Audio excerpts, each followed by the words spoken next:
Bonjour à toutes et à tous, ravi de vous retrouver pour ce nouveau JT Breton. Dans l'actualité de ce jeudi 4 avril, le mal-logement touche la Bretagne comme toute autre région en France. La Fondation Abbé Pierre sillonne actuellement la Bretagne avec un bus pour sensibiliser aux problèmes d'habitat.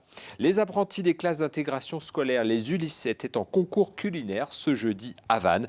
Nous les avons suivis en cuisine. Et puis une belle histoire, un passionné d'astronomie de Missiriac dans le Morbihan a décidé de mettre son observatoire à disposition de tous les membres de son club et y compris du grand public. La Fondation Abbé Pierre a présenté son rapport sur l'état du mal-logement en France et en Bretagne. 63 000 logements sont indignes. La Fondation a lancé une opération de sensibilisation auprès du grand public sur les questions du mal-logement. Un bus sillonne donc la région. Elle poursuit, la Fondation, également ses actions d'accompagnement des victimes d'habitat indigne au travers d'une opération baptisée SOS Taudis. Reportage à Châteauneuf-du-Fouet, à Douarnenez, de Sophie Lecroisier et d'Alexandre Debray. Anquiette Nguyen, 66 ans, est propriétaire de son logement à Douarnenez. Il vit ici depuis 12 ans, dans des conditions insalubres. L'infiltration d'eau par le toit a ravagé année après année l'appartement. Et avec 850 € par mois d'allocation aux adultes handicapés, impossible pour Anquiette de payer une nouvelle toiture. Imaginez-vous un handicapé comme moi, on peut trouver 18 000 €. Hein? Comment on va trouver, moi? Depuis 3 mois, les murs sèchent. Grâce à des aides publiques et le programme SOS Taudis de la Fondation Abbé Pierre, la toiture de l'immeuble d'Anquiette a été entièrement refaite. Je n'ai pas d'argent tout de suite pour acheter tout l'appareillage, tous les matériaux, donc je fais de petit à petit. Électricité, c'est moi qui tout fais, hein. Plombier aussi, placo, tout ça. Pour lutter contre le mal-logement, la Fondation Abbé Pierre a constitué un logement indigne dans un bus qui va à la rencontre du public. Un logement indigne, à la base, c'est un logement qui est dangereux pour la santé et ou la sécurité des personnes qui habitent, c'est-à-dire une électricité qui est dangereuse, qui n'est pas aux normes, un manque de ventilation qui génère de l'humidité, donc qui peut créer des pathologies respiratoires, un mode de chauffage qui est vétuste, donc qui est dangereux ou qui amène l'occupant à acheter un petit chauffage de fortune type poêle à cardane qui peut, s'il est mal utilisé, générer des émissions de monoxyde de carbone. La Fondation Abbé Pierre a recensé 63 000 logements indignes en Bretagne. La moitié sont occupés par les propriétaires, l'autre moitié par des locataires. Le centre Bretagne est particulièrement touché par le mal-logement. Voilà la suite de l'actualité en images dans votre région. C'est avec le 5 Info préparé aujourd'hui par Benjamin Bréon avec le concours des rédactions du Télégramme. 800 policiers, 60 voitures officielles, des tireurs d'élite anti-drones, des hélicoptères. Impressionnante mobilisation des forces de sécurité ce jeudi à Dinard, à la veille de l'arrivée des ministres des Affaires étrangères du G7. Quelques 1500 personnes en tout, dont 300 journalistes, sont attendus pour ces réunions préparatoires. Beau temps ou pas, la destination sera donc ce week-end moins balnéaire que d'habitude. Le G7 lui-même se tiendra du 24 au 26 août à Biarritz, au Pays Basque. Un tiers des Brestois ne connaissent même pas le nom de leur maire François Cuyandre et la moitié pas celui de sa principale opposante historique Bernadette Malgorn. C'est l'étonnant résultat du sondage rendu public ce jeudi sur le paysage politique brestois. Les Brestois sont même 2 tiers à ne pas savoir qui sont 2 des principaux candidats à la mairie, Johan Nedelec et Marc Coatanea. À 1 an et demi de l'élection municipale, il reste du travail. Tous les résultats de cet étonnant sondage sont à retrouver sur le télégramme.fr. 2 incendies ce jeudi dans le Morbihan. Le premier dans un garage à Auray a imposé le confinement de 340 enfants d'une école située juste en face. Il n'a pas fait de blessés. Le second dans un immeuble de Quiberon a conduit à l'évacuation de 10 personnes. Il n'y a pas non plus eu de blessés. Vent de fronde chez les bistrotiers de Lannion. En cause, l'installation prévue cet été dans le cadre de l'acte 2 de la balade éphémère d'une guinguette sur les quais de la ville. Les commerçants protestent contre ce qu'ils estiment être une concurrence déloyale. Enfin, moulures, tableaux, cheminées en marbre, le tout des 17 et 18e siècles. C'est dans un lieu patrimonial de Rennes que va ouvrir d'ici quelques jours l'Écloseur, qui se veut le nouveau temple de l'innovation rennaise. À terme, ce sont près de 150 personnes travaillant dans le design et le digital qui devraient s'y croiser chaque jour, entre labos, auditorium, espaces de coworking et bureaux occupables pour quelques jours ou quelques mois. Attention, novlangue, Startup Nation, franglais 2.0, probable. Un nouvel appel à la grève a été lancé ce jeudi par 7 syndicats de l'éducation nationale contre la loi dite de l'école de la confiance ou encore appelée loi Blanquer. Parmi les mesures dénoncées, l'instruction obligatoire des enfants dès l'âge de 3 ans. Avec cette loi, les communes devront participer financièrement et aider les écoles maternelles privées comme publiques.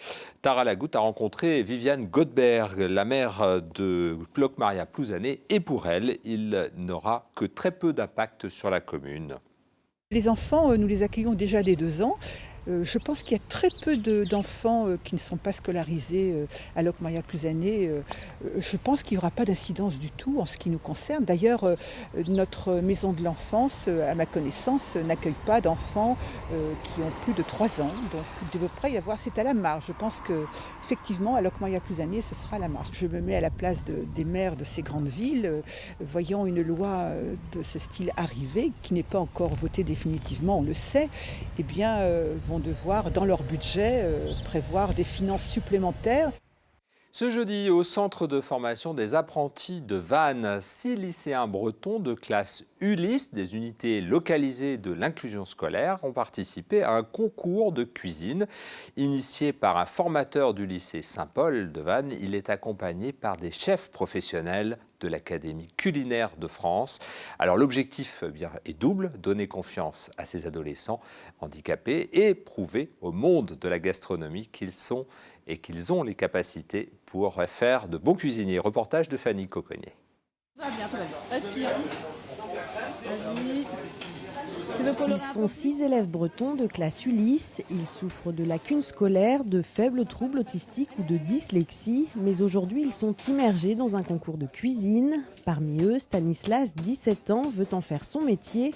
Ce concours, il le voit comme une chance. Pour voir où j'en suis et pour savoir quel niveau je suis pour progresser plus tard.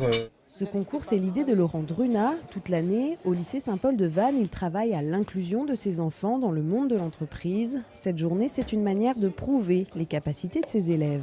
Nous, en Bretagne et dans le Morbihan, on est un peu leader en ce domaine puisqu'on a beaucoup de partenaires entreprises qui jouent le jeu d'intégrer dans leurs équipes des personnes en situation de handicap.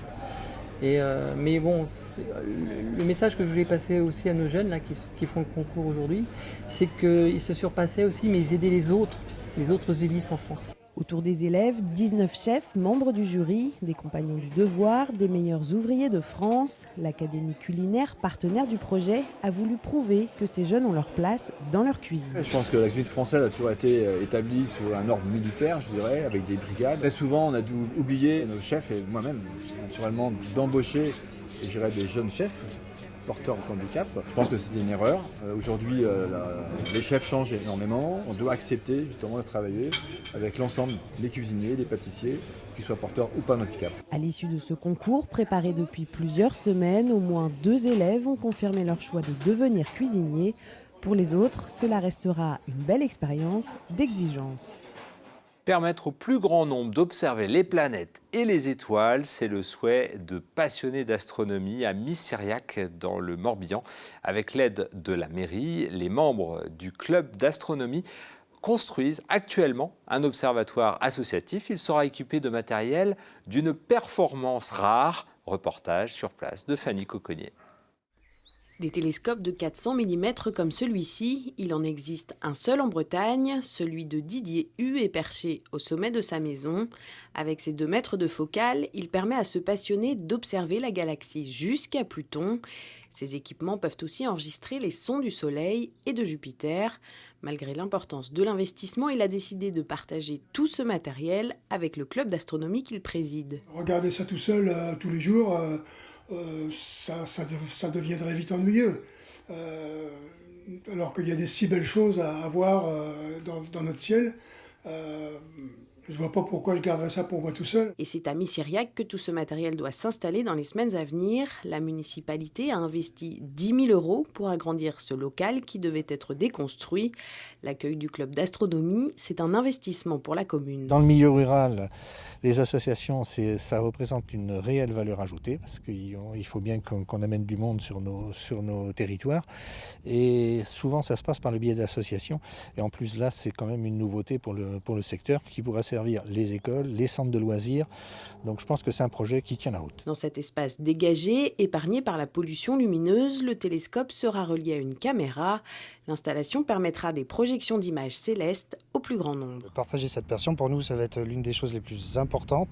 Vraiment transmettre cette science qui a été un petit peu oubliée, je trouve, dans nos cultures occidentales, qu'on commence à retrouver dès l'année prochaine dans certains programmes au niveau des écoles. Avec ce futur équipement, le club d'astronomie de Missiriac donne déjà rendez-vous pour la nuit des étoiles filantes début août. Et dans cette commune labellisée 4 fleurs, on vise désormais les 4 étoiles. Dans le département des Côtes-d'Armor, un prix littéraire est remis chaque année depuis plus de 30 ans. Il est baptisé le prix Louis Guillou, du nom de l'écrivain briochin célèbre. Cette année, Marc-Alexandre Bambé a été récompensé pour son tout premier roman. Il est allé à la rencontre de collégiens à Ploie et la magie a opéré. Mathilde Kemener était là. À quoi sert la poésie? À éteindre les incendies de ta vie. Mais à quoi sert la poésie? À rien et à tout. Ces élèves de 3e à Ploie rencontrent le prix Louis Guillou 2018. Le temps d'une après-midi, ils ont appris à donner vie à un texte. C'était bien, on a fait nos textes, on les a slavés et c'était intéressant. Je pensais qu'on allait juste écrire et qu'on n'allait pas forcément les dire, mais c'était une bonne découverte. C'est avec ce livre, son tout premier roman, que cet écrivain, poète et slammer a gagné le prix. Il évoque notamment la décolonisation à travers une histoire d'amour.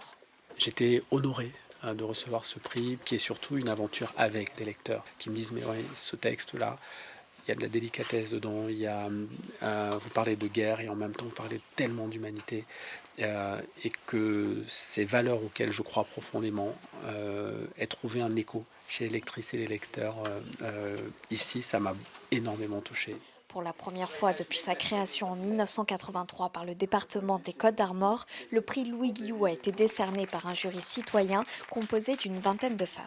Au départ, c'était des professionnels qui jugeaient ce prix. Et on a trouvé ça très citoyen de pouvoir mettre des lecteurs et des lectrices à juger justement et à donner leur avis et leur coup de cœur pour les romans qu'ils lisaient. Marc-Alexandre Bambé reviendra dans le département les 25, 26 et 27 avril pour rencontrer de nouveau des collégiens, mais aussi des costarmoricains à travers des ateliers, un concert et des dédicaces. Ce rêve est dédié à toutes celles et tous ceux qui pensent que les rêves et les utopies construisent le monde. Merci de nous avoir suivis tout de suite. De retrouver l'instant T avec Pauline Ferco. Et nous, on se retrouve à 19 h demain pour un nouveau JT Breton. Bonne soirée à vous.